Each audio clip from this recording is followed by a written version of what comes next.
साथियों नमस्कार, मैं आनंद पारिक और स्वागत करता हूं आपके अपने YouTube चैनल स्टडी फ्लाई पर।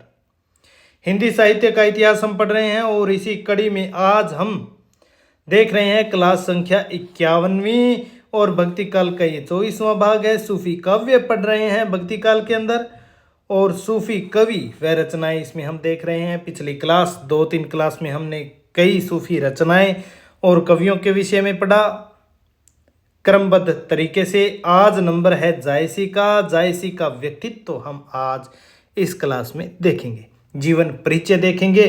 क्योंकि अगर हम देखें तो इस काल यानी कि भक्ति काल के अंदर 4 ही लोकप्रिय और सर्वश्रेष्ठ कवि हुए हैं जो भक्ति काल की 4 काव्य धाराओं का प्रतिनिधित्व करते हैं। माने अपनी अपनी काव्य धारा का प्रतिनिधित्व वो करते हैं।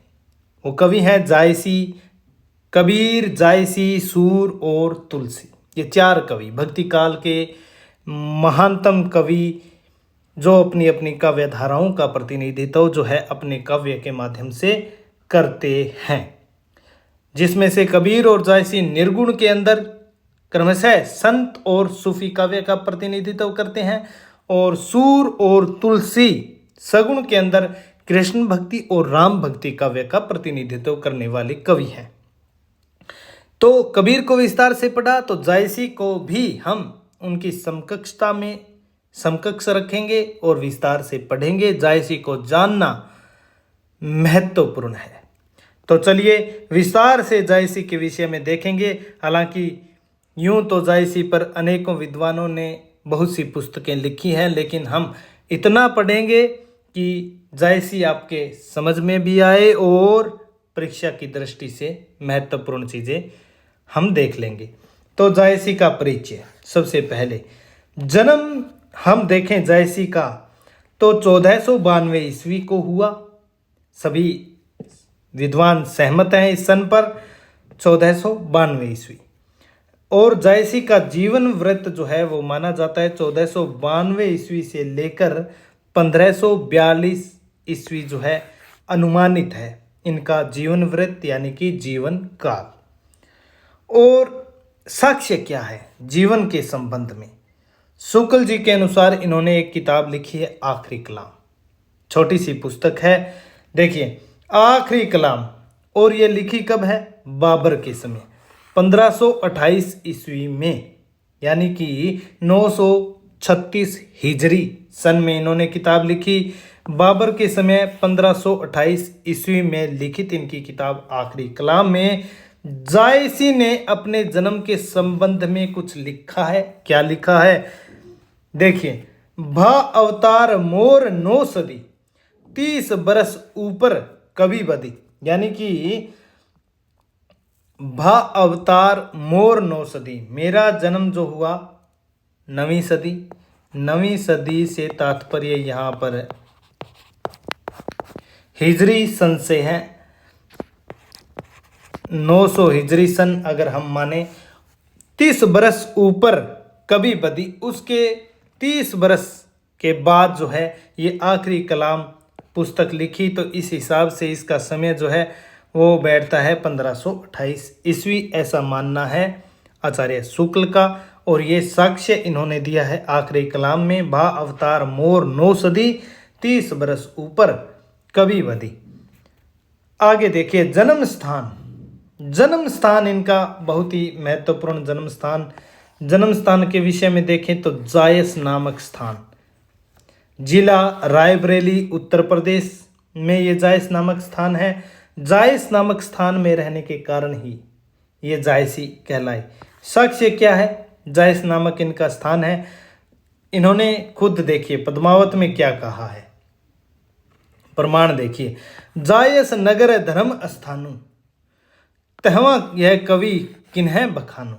यह तो है बात पद्मावत स्तुति खंड में जो माता प्रसाद गुप्त द्वारा संपादित है। उसमें ये कहते हैं जायस नगर धर्म स्थानु तहवा यह कवि किन्ह बखानु। और जो जायसी ग्रंथावली संपादित की आचार्य शुक्ल जी ने, उसमें यूं दिया गया है कुछ, जायस नगर धर्म स्थानु तहाँ आई कवि किन्हें बखानूं। तो ये बात है जायसी ग्रंथावली में, तहाँ आई कवि किन्हें बखानूं। और आखिरी कलाम देखिए, जायस नगर के विषय में जायसी आखिरी कलाम में कहते हैं, आखिरी कलाम के 10वें छंद, आखिरी कलाम उनकी पुस्तक है, बाबर के समय रचित है 1528 ईस्वी में, और उनकी पहली जो काव्य रचना आखिरी कलाम मानी जाती है। तो 10वें छंद में क्या कहते हैं, 10वें छंद में, जायस नगर मोर स्थानु, मैं जायस का निवासी हूं, अर्थात जायस नगर मेरा स्थान है। नगर के नाम आदि उद्यानु, ये नगर आदि उद्यान, उद्यान के नाम से भी जाना जाता है। सूफियत में जिसे कहते हैं बाग-ए रिजवान, और हिंदू शास्त्रों में जिसे कहते हैं नंदन कानन। तो उसी रूप में जायसी ने इस नगर की व्याख्या की है। ये नगर आदि उद्यान के नाम से भी जाना जाता है, खुशियों का उद्यान है। नगर के नाम आदि उद्यानु, तहाँ दिवस 10 पहुने आए हूँ। मैं यहाँ कुछ दिनों के लिए मेहमान बनकर छोटी सी अवधि के लिए आया। तहाँ दिवस 10 पहुने, पहुने मेहमान से यहाँ तात्पर्य है छोटी सी अवधि के लिए मेहमान बनकर यहाँ आया। भावेराग बहुत सुख पाए हूँ, इस छोटी सी अवधि में एक ऐसे अनुभव से मैं गुजरा जिसने मुझे खुशियों से भर दिया और मुझे इस दुनिया से विमुख कर दिया, यानी कि वैराग्य भर दिया। इतना सुख इस उद्यान जो है, खुशियों का उद्यान है ये नगर, इसने मुझे दिया। मैं कुछ समय के लिए मेहमान बनकर यहाँ आया, लेकिन वैराग्य पैदा कर दिया, दुनिया से विमुख कर दिया। इतना सुख इस नगर ने दिया। सुख बा सोची एक दुख मानो, और अब ये भी जब यहाँ से दूर हो गए हैं जायस से, और अब उसे याद करके, यानी कि सुख बा सोची एक दुख मानो, उस सुख को याद करके जो है मुझे उतना ही दुख हो रहा है, उतना ही कष्टकारी ये क्षण है जितना वहाँ मुझे सुख मिला था। जायस से वापस चले गए हैं तो उस सुख के क्षणों को, उन खुशियों के उद्यान को याद करके उतना ही दर्द दुख महसूस हो रहा है जितना ज़्यादा वहाँ सुख मुझे मिला था। ओ ही बिनु जीवन मरण के जानो, यह एक ऐसा अनुभव है जिसके बिना जीवन का कोई मोल नहीं था। उस खुशियों के उद्यान का वर्णन वो कर रहे हैं। जायस नगर मोर स्थानु, नगर के नाम आदि उद्यानु। साक्ष्यों के आधार पर 2 मत सामने आते हैं। जायसी का जन्म स्थान जायस नगर था, पहला मत तो ये है। दूसरा, पाहुन के रूप में कुछ दिन जायस आए किंतु विरागी होकर यहीं बस गए, कि विरागी होकर वहीं रह गए होंगे। ये 2 मत हैं। मेहमान नाते आए जायस, पहुने से प्रतीत होता है कि जायस उनकी ससुराल थी, और जायस जो दूसरों के लिए महज एक नगर था, जायसी के लिए उनका खुशियों का आदि उद्यान था, खुशियों का उद्यान था, बाग रिजवान था, नंदन कानन था। मेहमान बनकर आए और यहीं के होकर रह गए। मलिक मोहम्मद से मलिक मोहम्मद जायसी हो गए। इस जायस नगर ने अगर हम देखें तो विद्वानों की माने तो उन्हें गहन मार्मिक अनुभव दिए थे, जो उनके पूरे अस्तित्व और व्यक्तित्व पर छा गए। उनके लिए पूरी दुनिया ही एक दर्पण के समान हो गई, जहां वो देखते हैं तो स्वयं ही दिखाई देते हैं। और उनका ये जो आदि उद्यान का जायस का अनुभव है वो इतना सुखद था कि इसकी स्मृतियाँ, यादें उनके लिए उतनी ही कष्टकारी हो गई। और यादें कब है? जब वो जायस से चले जाते हैं। अब चले क्यों जाते हैं, इसके कई कारण यहाँ बताए हैं। इस दर्द और खुशी, संयोग और वियोग का कारण जो है वो संभवतः कोई आकर्षक, मनमोहक और अधूरा प्रेम विद्वानों ने माना है। तो देखिए, विद्वान वासुदेव शरण अग्रवाल पहले व्यक्ति थे जिन्होंने जायसी के उपयुक्त वर्णन में सांसारिक प्रेम के कुछ अनुभवों का संकेत किया। और विजय देव नारायण शाही एक विद्वान हैं जिन्होंने जायसी पर बहुत कार्य किया है, शोध किया है। विजय देव नारायण शाही ने आधुनिक अर्थ निकाला इसका कि और कहा कि जायसी को किसी से प्रेम हो गया था, यानी कि जायसी के आंख जो है किसी से लड़ गई थी और जायसी को जो है प्रेम हुआ किसी से और आंखें लड़ी सो लड़ी। गनीमत यह हुई कि एक आंख बच गई। और शाही ने तो यहाँ तक संकेत किया है कि उनकी प्रेम के चलते बदनामी के संकेत भी शाही ने दिए हैं।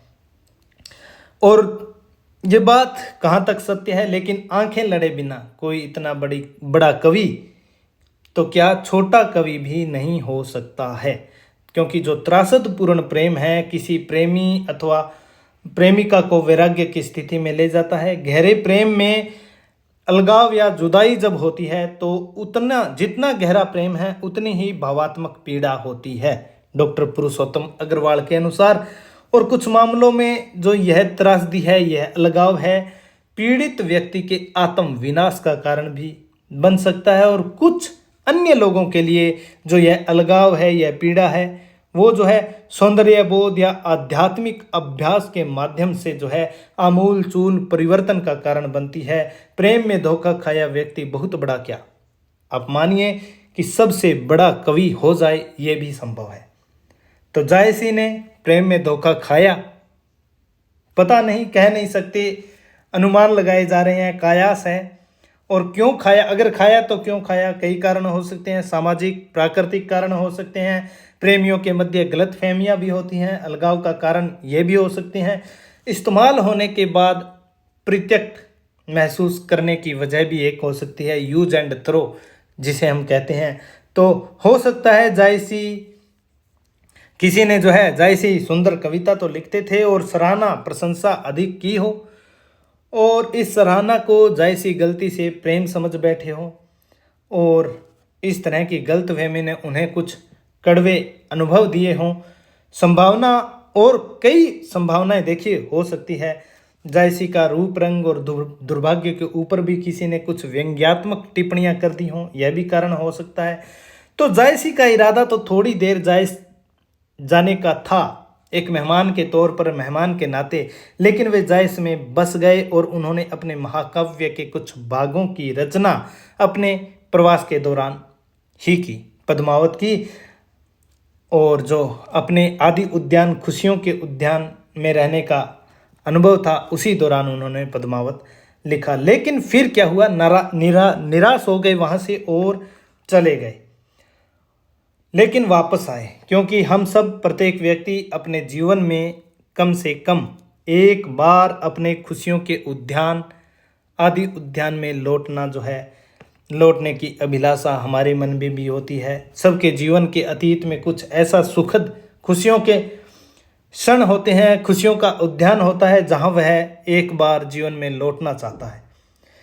और जरूरी नहीं सभी लौट आए, कभी कभी इस नए लौट पाने की कमी जो है हमें आजीवन अखरती भी है।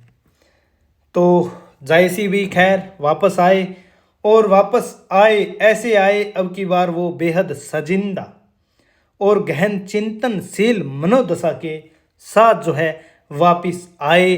जायसी ने आत्मविनाश का मार्ग नहीं चुना, उन्होंने ऐसी नकारात्मक भावनाओं से पार पाने के लिए रचनात्मकता का सहारा लिया, और रचनात्मकता का साक्ष्य तो आप देख ही सकते हैं, पद्मावत के रूप में, महान कवि के रूप में वो हमारे सामने आते हैं। तो थोड़ा विस्तार ज़्यादा हो गया जायसी का जायस के विषय में। जायसी के बचपन का नाम देखिए, मलिक शेख मुंसिफ था इनका बचपन का नाम। बाद में मलिक मोहम्मद जायसी के नाम से प्रसिद्ध हुए। अपने खुशियों के उद्यान जायस नगर का नाम इन्होंने अपने साथ जोड़ लिया। जायसी का निधन देखिए यहाँ पे, मलिक तो इनकी थी पैतृक उपाधि, मोहम्मद नाम से ये प्रसिद्ध थे। जायस में रहने के कारण जो है जायस के रहने वाले थे, तो पूरा नाम जो है मलिक मोहम्मद जायसी इनका हो गया। निधन की बात करें, कब हुआ निधन इनका?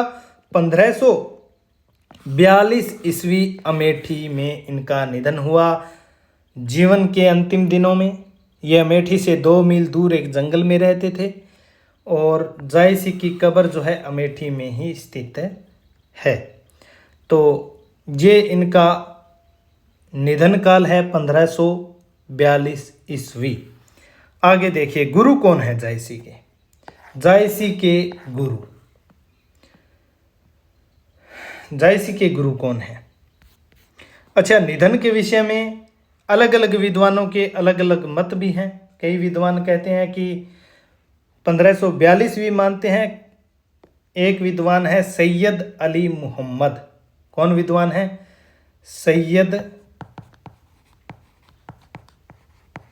अली मोहम्मद।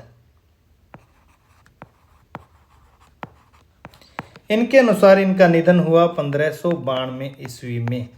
ये बस महत्वपूर्ण नहीं है, महत्वपूर्ण तो निधन यही माना जाता है, जायसी का सर्वमान्य तो यही है, लेकिन ये सैयद अली मोहम्मद जो है वो मानते हैं 1592 ईस्वी यानी कि 999 हिजरी, ये तो ये मानते हैं। मुंशी गुलाम लाहौरी है, एक विद्वान है, मुंशी गुलाम लाहौरी। ये कब मानते हैं? 1639 ईस्वी में इनका निधन मानते हैं। लेकिन महत्वपूर्ण सबसे सर्वमान्य जो मत रहेगा वो रहेगा 1542 ईस्वी में निधन। और ये आप याद रखिए कि इनकी कब्र अमेठी में है, क्योंकि ये जीवन के अंतिम दिनों में अमेठी के निकट जो है एक जंगल था, वहाँ रहते थे। और देखिए इसके विषय में भी एक दो बातें हैं कि ऐसा माना जाता है कि जायसी के पास कोई इच्छाधारी तरीके से कोई भी रूप धारण करने एवं भविष्यवाणी देखने की क्षमता थी। योगी क्रियाएं, वामपंथी योग साधना उन्होंने की होगी कभी, तो उसी का ये परिणाम था कि इच्छाधारी तरीके से कोई भी रूप वो धारण कर लेते थे। भविष्य देखने की क्षमता भी ऐसा मानते हैं कि उनमें थी। उन्होंने भविष्यवाणी की थी एक बार कि उनकी मृत्यु जो है शिकार के कारण होनी तय है। तो जायस में रहते थे, जायस के राजा थे, जो कि उनके जायसी के समर्पित भक्त भी थे और राजा थे। राजा ने अपने राज्य में मुनादी करवा दी कि किसी भी शिकारी को अगर वो शिकार पर जा रहा है तो जाने से पहले जायसी के ठिकाने के बारे में जानकारी सुनिश्चित करनी होगी। देखना होगा कि जायसी कहाँ है, कहीं वे जंगल में तो नहीं है। लेकिन एक बार दूसरे राज्य का शिकारी आ गया और जायसी उस समय बाघ के रूप में विचरण कर रहे थे और उसने भविष्यवाणी के अनुसार, जायसी की भविष्यवाणी के अनुसार उस शिकारी ने जायसी को शिकार बना लिया और उनका निधन हो गया। अमेठी में उनकी कब्र भी स्थित है। अब गुरु की बात कर लेते हैं। गुरु कौन है जायसी के? जायसी चिश्ती संप्रदाय के संत निजामुद्दीन औलिया की शिष्य परंपरा में आते हैं। प्रसिद्ध सूफी फकीर निजामुद्दीन औलिया की शिष्य परंपरा में आते हैं जायसी ने,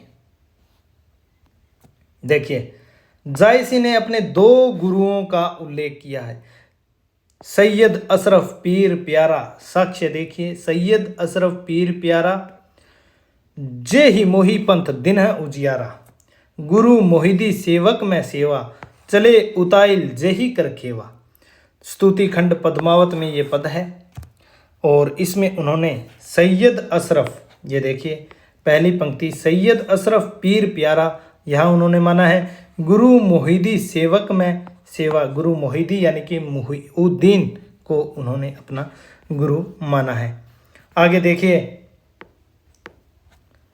पापायूं गुरु मोहिदी पीठा, मिला पंथ जो सो दर्शन दीठा, ये भी वो कहते हैं। तो दोनों को सैयद अशरफ जहांगीर और जो गुरु मोहिदी है उन्हें दोनों को इन्होंने शेख मुहिउद्दीन को दोनों को गुरु रूप में इन्होंने यहाँ पर स्तुति इनकी की है। आगे देखिए, पद्मावत व अखरावट में जायसी ने अशरफ जहांगीर और शेख मुहिउद्दीन को अपना गुरु माना है। मुहिउद्दीन जो थे वो निजामुद्दीन औलिया के वंशज ही थे। तो सैयद अशरफ, यहाँ पर देखिए यहाँ आप सैयद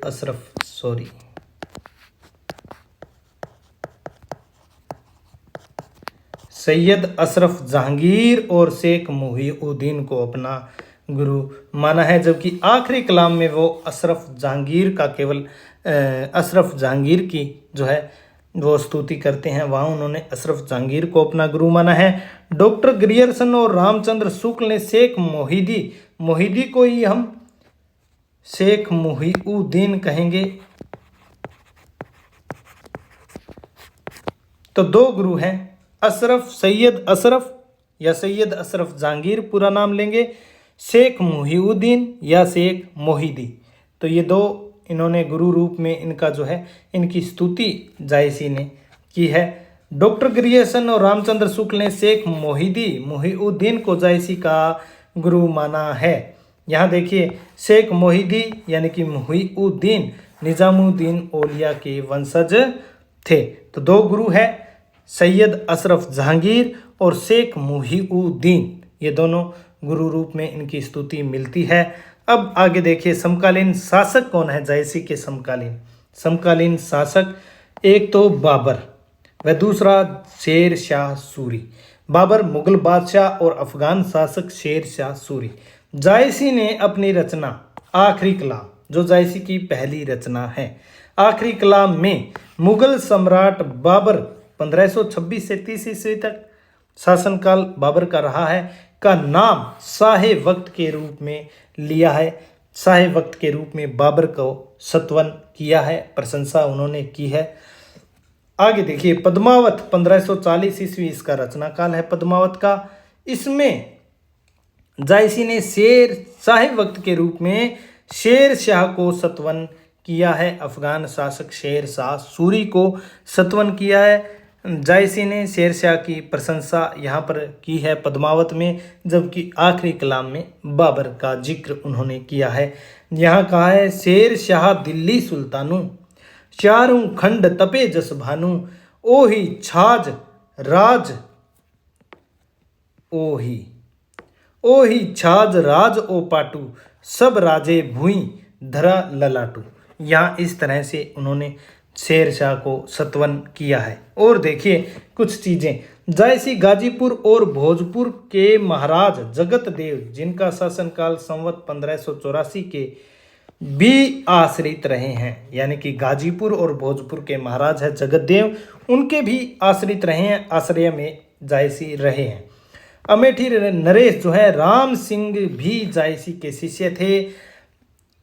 अमेठी नरेश के विशेष कृपा पात्र भी जो जायसी हुए थे।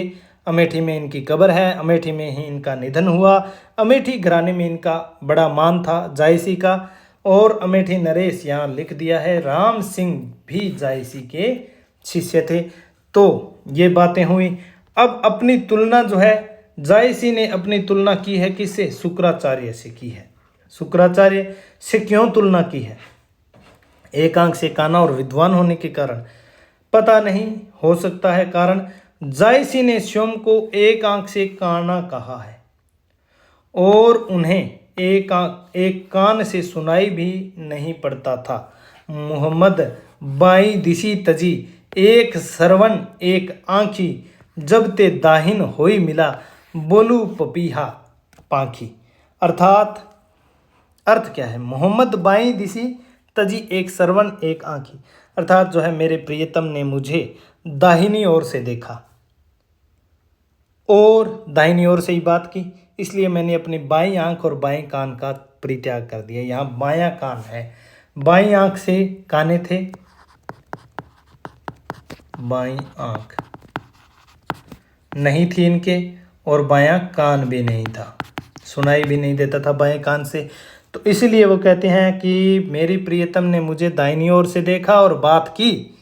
मोहम्मद बाई दिशी तजी, एक सरवन एक आँखी, जब ते दाहिन होई मिला, दाहिने साइड से जब से मिला, बोलूं पपीहा पांखी। तो लेकिन देखिए डॉक्टर बच्चन सिंह का क्या अनुमान है? डॉक्टर बच्चन सिंह का अनुमान है कि वे कभी वामपंथी साधना के चक्कर में फंसे हों और उनकी बाईं आंख और कान बेकार हो गए हों, ऐसा अनुमान डॉक्टर बच्चन सिंह ने लगाया है। और इसीलिए उनके पास कुछ शक्तियां भी थी, इच्छाधारी वेश वो बना लेते थे, भविष्यवाणियां कर लेते थे, तो कुछ भी। लेकिन जायसी ने स्वयं ने कहा है कि मेरे प्रियतम ने मुझे दाहिनी ओर से देखा और बात की, इसलिए मैंने अपनी बाईं आंख और कान का परित्याग कर दिया। बिल्कुल सूरदास की तरह ये कहानी चलती है। देखिए, सूरदास को कुछ अवधि के लिए जो है दृष्टि प्रदान की गई थी और उन्होंने उस दृष्टि प्रदान करने के समय में जो है कृष्ण और राधा के दर्शन किए थे। तो कृष्ण और राधा के दर्शन कर लिए उन्होंने, तो उन्होंने जो है अनुरोध किया भगवान से कि उन्हें फिर से नेत्रहीन कर दें, क्योंकि वे नहीं चाहते कि प्रभु दर्शन से पवित्र हुई उनकी आंखों का उपयोग जो है सांसारिक मामलों के लिए हो। और इसी तरह जायसी कह रहे हैं कि उनके प्रियतम ने उन्हें दाहिनी तरफ से देख लिया और इसीलिए उन्होंने जो है बाईं आंख और कान को बेकार समझकर उसका परित्याग कर दिया। अब आगे देखिए, जायसी कुरूप थे। जायसी क्या थे? कुरूप थे। चेहरे पर चेचक के दाग हो गए थे, शरीर में कुछ कुबड़ापन भी था, एक आंख से अंधापन था, एक आंख से सुनते भी नहीं थे। तो सब उन पर इसीलिए हंसते थे। लोग तो हंसते थे लेकिन उनकी कविता सुनकर रोते भी थे। तो जायसी कुरूप थे। उन्होंने उनकी कुरूपता पर हंसने वाले शासक शेर शाह को मोही का हंसेसी के कोहरही कहकर शर्मिंदा कर दिया था। ऐसी एक दंत कथा है। देखिए, मोही का हंसेसी के कोहरही कि एक बार राजा ने जायसी का जो बदसूरती है जायसी की, उसका उपहास उड़ाया था। तो जायसी जो है उस राजा से एक प्रश्न पूछकर उसे शर्मिंदा कर दिया, बोलती बंद कर दी राजा की। और वो क्या था? मोही का हंसेसी के कोहरही, अर्थात तुम मुझ पर हंस रहे हो या उस कुम्हार पर। कुम्हार से यहाँ अभिप्राय उस परमात्मा से है जिसने इस जगत की रचना की, हमें बनाया, जायसी को बनाया, प्रत्येक इंसान को बनाया। तो जायसी उस राजा से कहते हैं कि मोही का हंसेसी, मुझ पर हंस रहे हो कि कोहरही, या उस कुम्हार पर, उस परमात्मा पर जिसने मुझे बनाया, यानी जिसकी कृति पर आप हंसते हैं, तो उस रचनाकार पर भी हंसी हो गई वो। तो इस तरह से उन्होंने जो है शेर शाह को शर्मिंदा कर दिया। अब राजा कौन था? कुछ दंत कथाएं बताती हैं कि शर्मिंदा होने वाला वह राजा कोई और नहीं, शेर शाह सूरी ही था। इस तरह की कहानी हालांकि हमारे अद्वैत दर्शन में भी मिलती है। अष्टावक्र की कहानी आपने सुनी होगी। ऋषि कहोद के पुत्र थे और जायसी की तरह शरीर से कुरूप थे। लोग हंसते थे लेकिन ज्ञानी प्रबल विद्वान थे।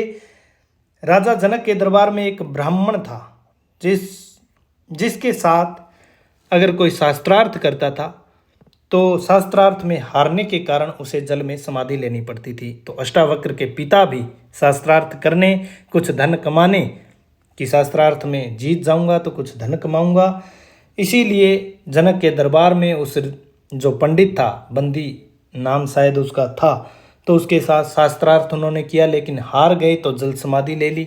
कहोद था उनका नाम। तो अष्टावक्र बदला लेने के लिए जाते हैं जनक के दरबार में बंदी से और बंदी को चुनौती देते हैं शास्त्रार्थ के लिए। लेकिन जैसे ही अष्टावक्र जनक की सभा में पहुंचते हैं तो सभी सभाजन वहां अष्टावक्र के उस रूप को देखकर, शरीर को देखकर उपहास उड़ाने लगते हैं, हंसने लगते हैं। सारी सभा जो पंडितों की थी वो हंसने लगी। तो अष्टावक्र भी कुछ देर उन्हें देखकर जोर जोर से हंसने लगे। अब जब जोर जोर से अष्टावक्र हंसने लगे तो सारी सभा जो है वो शांत हो गई, चुप हो गई। तब महाराज जनक ने पूछा कि हे ब्राह्मण देवता, तुम मेरी सभा को देखकर ऐसे क्यों हंसे? तब अष्टावक्र ने कहा कि महाराज, मैंने सोचा कि जो जनक की सभा है वो विद्वानों पंडितों की सभा होगी, लेकिन यहाँ आकर पता चला ये तो मूर्खों की सभा है। सभी मूर्खों को एक सभा में इकट्ठा देखकर महाराज मुझे हंसी आ गई। अब अष्टावक्र जो आगे सवाल करते हैं कि महाराज मैंने अपने हंसने का कारण तो बता दिया, अब जरा आप मुझे बताएं कि आपके ये सभा के मूर्ख किस पर हंसे, मुझ पर या उस कुम्हार पर जिसने मुझे बनाया। तो जनक भी शर्मिंदा हो गए। जनक ने खड़े होकर अष्टावक्र से अपनी सभा के अपराध की क्षमा मांगी। तो इस तरह की कहानियां उपनिषदों में भी है, कितनी सच्चाई है ये कह नहीं सकते, लेकिन दर्ज है। और ऐसी ही कहानी कुछ जायसी के विषय में भी चलती है। तो अब हम देखेंगे जायसी के विषय में विद्वानों के कथन। जन्म स्थान के विषय में देख लिया, निधन देख लिया, गुरु के विषय में देख लिया। अब देखेंगे जायसी के विषय में विद्वानों के कथन। परीक्षा की दृष्टि से महत्वपूर्ण हो ना हो इसके विषय में कुछ कहा नहीं जा सकता कथनों का, लेकिन जायसी को अगर आपको जानना है तो ये इतने कथन जो हैं आपके लिए बहुत ही महत्वपूर्ण हो जाते हैं। इन कथनों से हम विद्वानों के विचार जानते हैं जायसी के विषय में, और जायसी के व्यक्तित्व को जानने में ये कथन हमारे लिए सहायक सिद्ध हैं होते हैं। आगे देखिए जायसी के विषय में विद्वानों के कथन क्या हैं। जायसी की अक्षय कीर्ति का आधार है पद्मावत, जिसके पढ़ने से यह प्रकट हो जाता है कि जायसी का हृदय कैसा कोमल और प्रेम की पीर से भरा हुआ था। क्या लोक पक्ष में क्या आत्म पक्ष में, दोनों ओर उसकी गूढ़ता, गंभीरता और सरसता विलक्षण दिखाई देती है। प्रेम की पीर से भरा हुआ जायसी का हृदय है।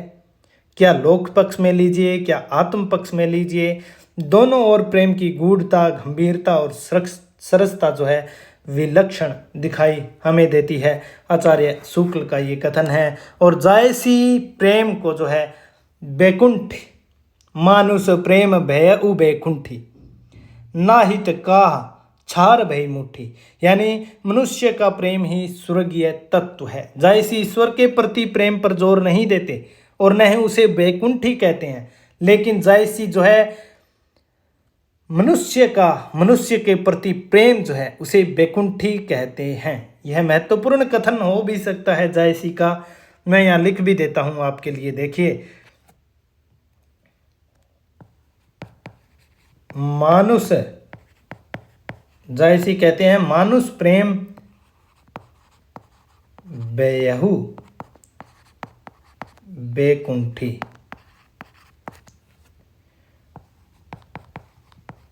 नाहित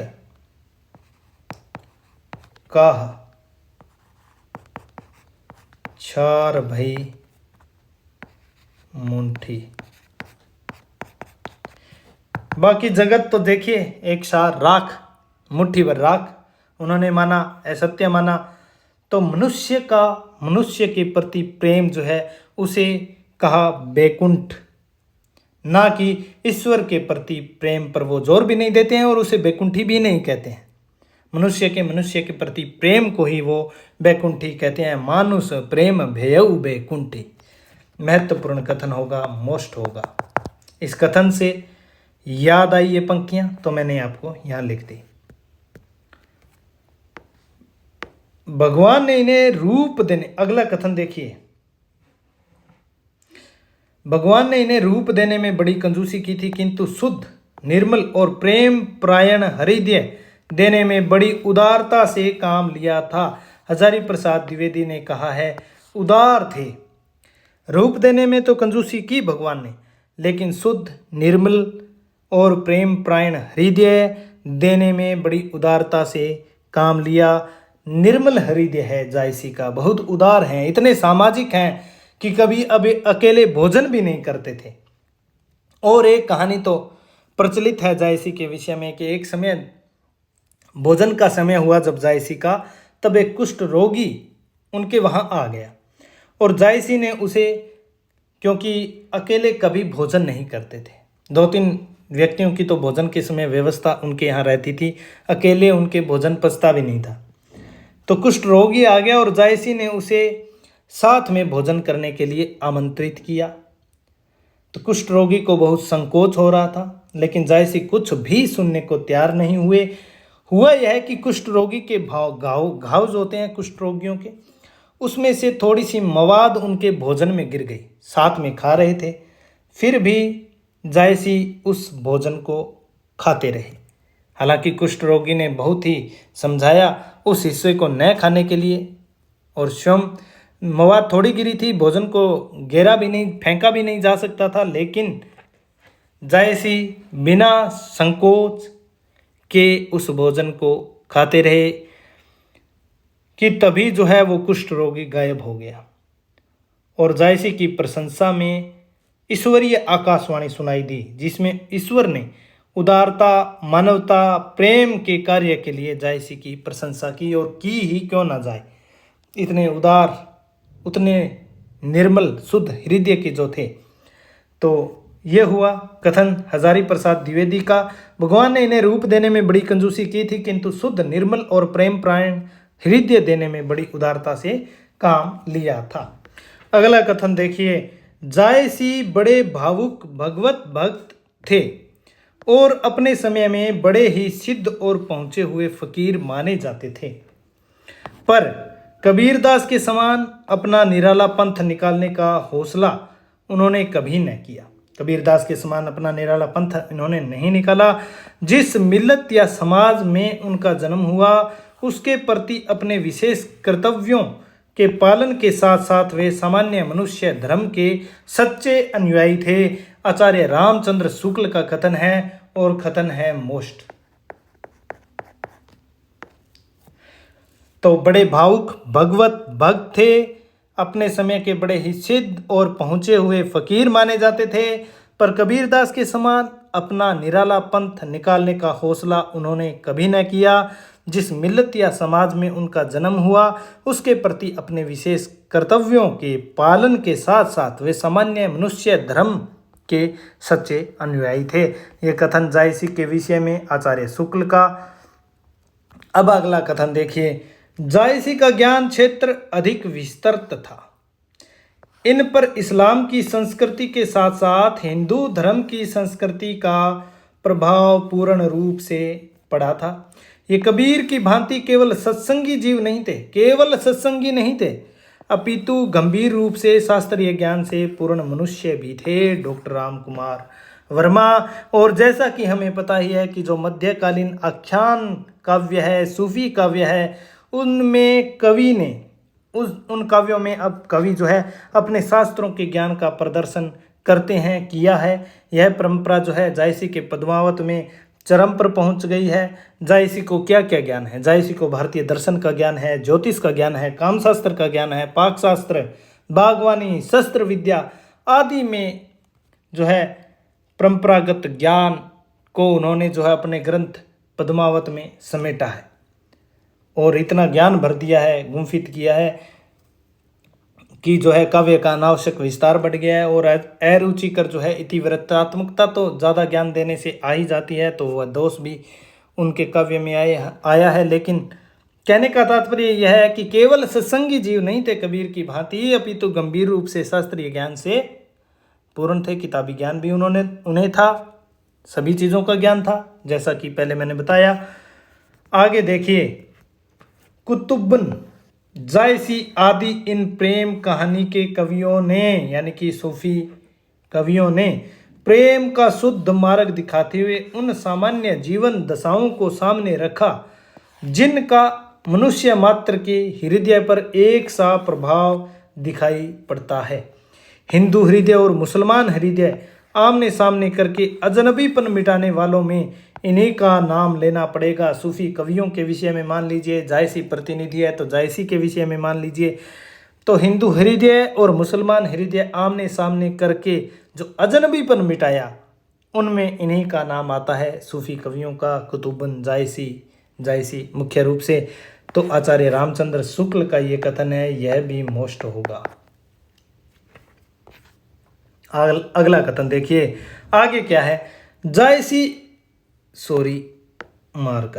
जायसी एकांतिक प्रेम की गूढ़ता और गंभीरता के बीच बीच में जीवन के और अंगों के साथ साथ भी उस प्रेम के संपर्क का स्वरूप कुछ दिखाते गए हैं। यानी प्रेम की गूढ़ता गंभीरता के बीच बीच जो है जीवन के और जो अंग हैं उनके साथ भी प्रेम के संपर्क का स्वरूप दिखाते गए हैं। इससे उनकी प्रेम गाथा पारिवारिक और सामाजिक जीवन से विच्छिन्न होने से बच गई है। उनमें भावात्मक व व्यवहारात्मक दोनों शैलियों का मेल है। आचार्य शुक्ल का कथन है, जायसी के विषय में कथन है, जायसी और कबीर की तुलना की जाती है क्योंकि निर्गुण में दोनों अलग अलग काव्य धाराओं के प्रतिनिधित्व करता है। दोनों ने मुसलमान हिंदू एकता पर बल दिया है। धर्म जो धार्मिक सद्भाव है उसे स्थापित करने का इन्होंने प्रयास किया है। सांप्रदायिकता को दूर करने का प्रयास किया है। दोनों का लक्ष्य एक ही रहा है। तो दोनों में तुलनात्मक जो है अध्ययन किया जाता रहा है। तो यहाँ देखिए, जिस प्रकार कबीर ने हिंदू मुसलमानों के बीच भिन्नता यानी कि जो दूरी है तो जो खाई है उसे पाटने का प्रयास किया है, बीच भिन्नता की भावना हटानी चाहिए, एकता लानी चाहिए। उसी प्रकार जायसी ने भी दोनों संप्रदायों हिंदू और मुसलमान में एकता का बीज बोने का प्रयत्न किया है।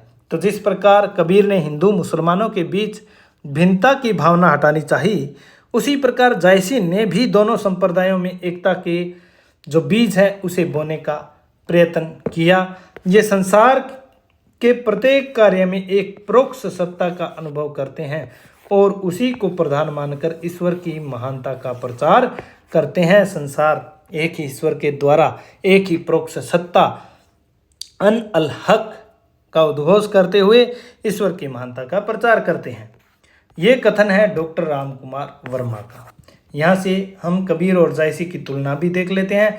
मुसलमान होते हुए भी जायसी ने हिंदू धर्म की प्रधान बातों पर अपनी कथा का आरोप किया है और उनकी हंसी न उड़ाकर उन्हें गंभीर रूप से सामने रखा है, क्योंकि मुसलमान सूफी कवियों ने हिंदू कथाओं को आधार बनाकर ही अपने सूफी काव्य लिखे हैं। उनकी हिंदू जो कथाएं समाज में प्रचलित थी, मुखाग्र थी लोगों के, उन्हीं को उन्होंने आधार बना लिया।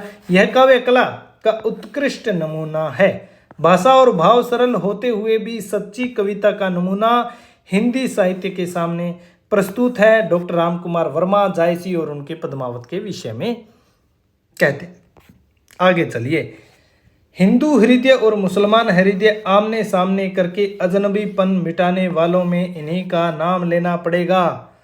इन्होंने मुसलमान होकर हिंदुओं की कहानियाँ हिंदुओं की ही बोली में पूरी सहृदयता से कहकर उनके जीवन के मर्म स्पर्शनी अवस्थाओं के साथ अपने उदार हृदय का पूर्ण सामंजस्य दिखा दिया है। आचार्य शुक्ल का कथन है जायसी के विषय में, हिंदू हृदय और मुसलमान हृदय आमने सामने करके अजनबीपन मिटाने वालों में इन्हीं यानी कि जायसी का ही नाम लेना पड़ेगा।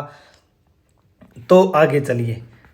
कबीरदास में जो रहस्यवाद पाया जाता है, रहस्यवाद अज्ञात के प्रति जानने की जो जिज्ञासा है वो रहस्य है, और कबीरदास में जो रहस्य पाया जाता है वह अधिकतर सूफियों के प्रभाव के कारण है। सूफियों से रहस्यवाद उन्होंने लिया है। कबीर में जो कुछ रहस्यवाद है वह सर्वत्र जो है एक भावुक या कवि का रहस्यवाद नहीं है, नीरस है। कबीर का रहस्यवाद शुष्क है। हिंदी के कवियों में यदि कहीं रमणीय और सुंदर अद्वैतीय रहस्यवाद है तो जायसी में, जिनकी भावुकता बहुत ही उच्च कोटि की है। भावुक तो बहुत थे, हृदय से उदार थे, प्रेम प्रायण थे। तो आचार्य शुक्ल का कथन है, और यह कथन किसके बारे में है? जायसी और कबीर का तुलनात्मक मोस्ट होगा। आगे चलिए। आगे क्या है? कबीर ने केवल भिन्न प्रतीत होती हुई प्रोक्ष सत्ता की एकता का आभास दिया है। प्रत्यक्ष जीवन की एकता का दृश्य सामने रखने की आवश्यकता जो है वो बनी हुई थी कबीर के बाद। परोक्ष सत्ता की एकता का आभास तो कबीर ने दे दिया, लेकिन जो प्रत्यक्ष जीवन की एकता का दृश्य है वो सामने रखने की आवश्यकता बनी थी। यह जायसी द्वारा पूरी की गई। मानव मात्र को मिलाने की जो है, हालांकि सांप्रदायिक रूप से सद्भाव कायम करने का जो आभास तो कबीर ने भी दिया, सभी धर्मों को एक मानने का आभास उन्होंने दिया, लेकिन प्रत्यक्ष जीवन में एकता, मनुष्य की एकता, राम और रहीम की एकता जो है वो जायसी द्वारा पूरी हुई। आचार्य शुक्ल का ये कथन है जायसी के विषय में, और बहुत ही महत्वपूर्ण भी है। कबीर अन्य धर्मों के लिए लेस मात्र भी सहानुभूति नहीं रखते हैं, बिल्कुल नहीं रखते हैं। वे उदंडता के साथ विपक्षी मत का खंडन करते हैं। पंडे, पुजारियों, मुल्ला, मौलवियों सबको लपेटे में ले लेते हैं, मूर्ति तोड़ देते हैं, मस्जिद तोड़ देते हैं, कुछ भी नहीं छोड़ते, केवल अपना मत। सभी का खंडन उन्होंने किया। हालांकि संत काव्य में खंडन मंडन की प्रवृत्ति पाई जाती है, और सूफी में ऐसा नहीं है। हमने सूफी की विशेषताओं में ये देखा है। तो विपक्षी मत का खंडन करते हैं कबीर। बिल्कुल भी सहानुभूति उन्हें दूसरे धर्मों के साथ लेस मात्र भी नहीं है। उनमें सहिष्णुता का अभाव है, सहिष्णु नहीं है। पर जायसी प्रेम पूर्वक प्रत्येक धर्म की विशेषता स्वीकार करते हैं। जायसी के लिए जैसा तीर्थ व्रत था वैसा ही नमाज रोजा सभी का आदर करते हैं। वे प्रत्येक धर्म के लिए सहिष्णु थे। डॉक्टर रामकुमार वर्मा का ये कथन जायसी के विषय में, जायसी के व्यक्तित्व को, धार्मिक भावना को समझने के लिए महत्वपूर्ण हो जाता है, मोस्ट है। आगे चलिए, आगे क्या है? अंतिम कथन है। जायसी ने हिंदू कथाओं के वर्णन में भूल की है। जैसे इंद्र का निवास कैलाश बताया है और चंद्रमा को स्त्री कहा है।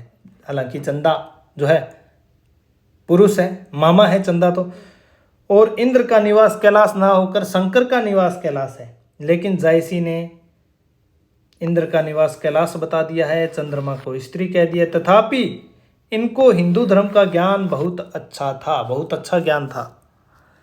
तो ये कहते हैं बाबू गुलाब राय, हिंदी साहित्य का सुबोध इतिहास में इनका ये कथन मुझे मिला।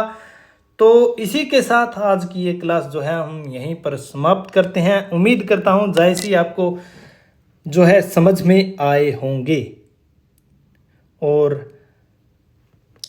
कल से हम जायसी की, आज हमने व्यक्तित्व देखा, कल हम कृतित्व देखेंगे, रचनाएं देखेंगे जायसी की, कौन कौन सी रचनाएं, और पद्मावत को विस्तार से पढ़ेंगे। तब तक के लिए नमस्कार, धन्यवाद।